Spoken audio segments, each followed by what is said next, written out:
बताइए आप।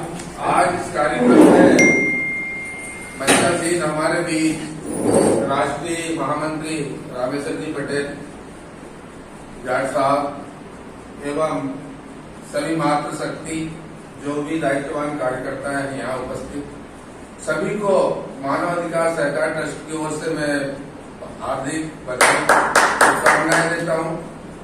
साथ साथ में यह है हमारे जो ट्रस्ट है या जो भी संगठन है ये 3 रीति नीति के ऊपर चलता है। सबसे पहला संगठनात्मक, दूसरा रचनात्मक और तीसरा आंदोलनात्मक। जब हम सब लोग संगठित हैं तो संगठन ही एक ताकत होती है और उस ताकत से हम छोटे से छोटे और बड़े से बड़े काम कर सकते हैं। उदाहरण के लिए सभी महिलाएं हैं और ये लोग हमेशा काम में लेती हैं, एक झाड़ू है और वो झाड़ू एक धागे में बंधी हुई है तो पूरे घर की साफ सफाई करती है, लेकिन अगर वो धागा टूट जाता है तो वो स्वयं कचरा बन जाती है। कचरा साफ नहीं करती, झाड़ू ही कचरा बन जाती है। तो मेरे कहने का मतलब जब तक कि संगठन है और संगठनात्मक योजना से हम लोग बैठे हुए हैं, संगठित अगर है तो हमारे बहुत बड़ी ताकत और बहुत बड़ी शक्ति है। जो काम नहीं हो सकता वो भी संगठित रह करके हम कर सकते हैं। दूसरा रचनात्मक कार्यक्रम। रचनात्मक कार्यक्रम में यह है कि हमें गांव-गांव जाके जागृत करना है कि हमारे साथ में क्या अत्याचार किया जा रहा है, कहाँ भ्रष्टाचार किया जा रहा है। उसमें हम दीवार लेखन भी करते हैं। जगह जगह हमारे कार्यक्रम छोटे मोटे देकर के नाटक प्रोग्राम या जो भी है उस प्रकार भी कर सकते हो। ये दोनों कार्यक्रम के बाद अगर नहीं होता है तो फिर मजबूरी में हमें आंदोलन करना होता है। वो आंदोलनात्मक हो गया। जब सरकार जो बैठी हुई है या जो पदाधिकारी अधिकारी बैठे हैं जो कोई सुनना नहीं चाहते उसके लिए फिर हमें आंदोलन करना होगा। और आंदोलन में शायद अभी पूर्व में आप सब लोगों ने देखा है, कल कुछ समय पहले ही एक कार्यक्रम हुआ है जो सभी लोगों ने देखा है कि वार्ड मेंबर का चुनाव हुआ या सरपंच का हुआ या जनपद का हुआ या जिले का हुआ। तो उसमें बड़े अच्छे से सब लोगों ने पढ़ा है। क्या किसी को ध्यान है क्या लिखा था? नहीं ध्यान, और ध्यान तो ही भूल गए।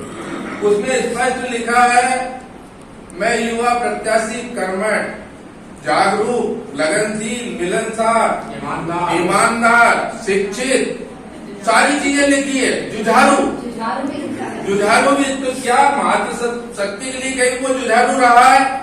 वो एक हमारी बेटी के इन लोगों के लिए रहा है। सिर्फ ये कहने की बात है। तो हमें राजनीति में नहीं पड़ना है और इस प्रकार के खोखले बातें नहीं करना है। हमें मात्र जो है देश सेवा करना है, हमारी व्यवस्थाओं को देखना है, कहाँ हमारे समाज में कुरीतियां फैल रही है, कहाँ अधिकारी कर्मचारी हमारा शोषण कर रहे हैं, कहाँ भ्रष्टाचार हो रहा है। इसको सबको देखते हुए, और ये भारत सरकार द्वारा मान्यता प्राप्त संगठित है ट्रस्ट, इसमें हमें सारी व्यवस्थाएं देखना है और ये काम को करने के लिए हमें स्वयं को करना है। क्यों कि यहाँ कोई आर्थिक व्यवस्था नहीं है। किसी को कोई जो है पार्षद के चुनाव में उधर के मोहल्ले की एक नाली है, एक सड़क बना लेंगे, उसमें 50,000 रुपए जेब में रख के काम कर लेंगे। बड़े बड़े नेताएं आएंगे, वो भाषण दे करके अपनी व्यवस्था। हमें हमारी जेब काटना है, दूसरे की नहीं। दूसरे की जेब काटने के लिए बहुत सारे पैदा हो चुके हैं, गली गली घूम रहे हैं। तो हमें सिर्फ जो है हमारे देश की सेवा करना, हमारे राष्ट्र की सेवा करना है, हमारे समाज की सेवा करना, अच्छे विचारों के साथ। आज हमारी बहनें माताएं बैठी हुई है, मिली हुई है, साथ में हमारे बैठे, तो हमें भी इनके साथ खड़े होकर के इनका जहां जहां शोषण हो रहा है इनके लिए हमको भी एक अग्रणी रूप से आगे मैदान में आकर के इन्हें सहयोग प्रदान करना है और इनके द्वारा हमें सहयोग प्राप्त होगा। ऐसी कामना के साथ मैं अपनी वाणी को विराम देता हूँ। बोलिए भारत माता की जय, भगवान बलराम की जय। सब मिलजुल कर काम करें, एक दूसरे के विचार को साझा करें, मन में कोई किसी के प्रति गिलानी ना लाए, और कहीं हो तो इसमें तो फोन लगा के करें। लेकिन कभी किसी का अपमान करने का संगठन का कोई प्रयास नहीं रहता, न कोई पदाधिकारी का रहता, न किसी का अपमान होना चाहिए, न करना चाहिए। सब हमारे पूजनीय है ना। कोई ऐसे विचार आते हैं तो हम उसमें एक दूसरे की चर्चा रखें, बात करें, फोन पर करें। और जिस तहसील का मामला है उसी तहसील के अंदर निपटान, जिस जिले का मामला है उस जिले के अंदर निपटान। यहाँ की तहसील की बात जिले में और जिले की बात प्रदेश में नहीं जानी चाहिए, और प्रदेश की बात राष्ट्र में नहीं जानी। हाँ, उस मामला खत्म नहीं होता है किसी कारणवश तो हमारे वरिष्ठ पदाधिकारी को बता, और वरिष्ठ को बता।